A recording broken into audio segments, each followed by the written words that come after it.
students of class 12. Today we will discuss about the intensity of electric field due to a dipole.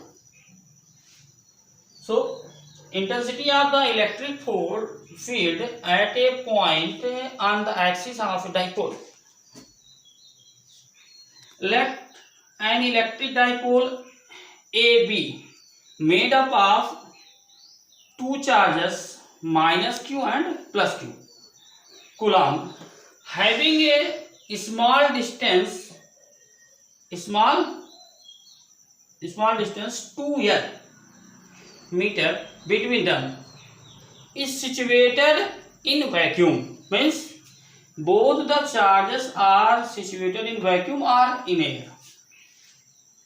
Again, let P be a point on the axis at a distance of small r from the midpoint of dipole AB O. Again, the intensity of the electric field created by both the charge minus q and plus q at point P are E1 and E2 .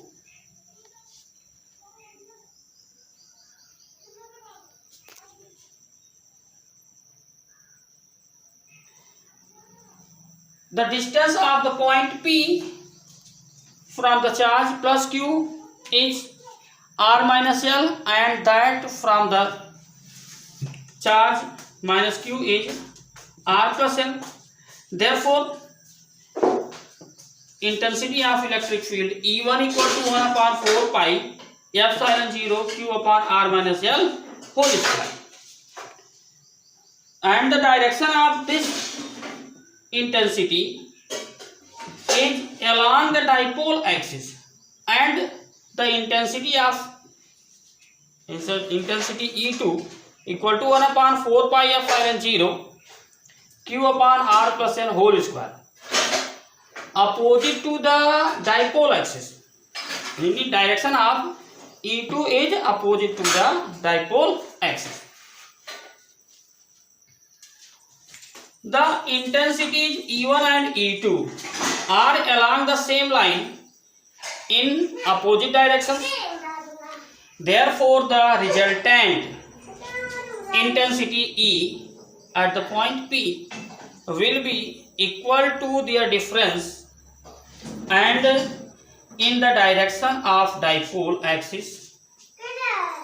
Since intensity E1 is greater than E2, therefore resultant intensity E equal to E1 minus E2 equal to q upon 4 pi epsilon 0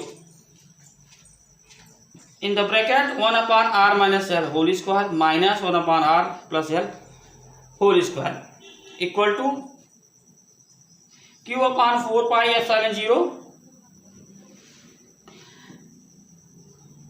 after taking LCM of r minus L whole square and r plus L whole square, we get this value r plus L whole square minus r minus L whole square, and then again resolving it, q upon 4 pi epsilon 0 2rl plus 2rl, because when we expand r plus L whole square, we get r square plus L square plus 2rl, and the expansion of r minus L whole square is r square plus L square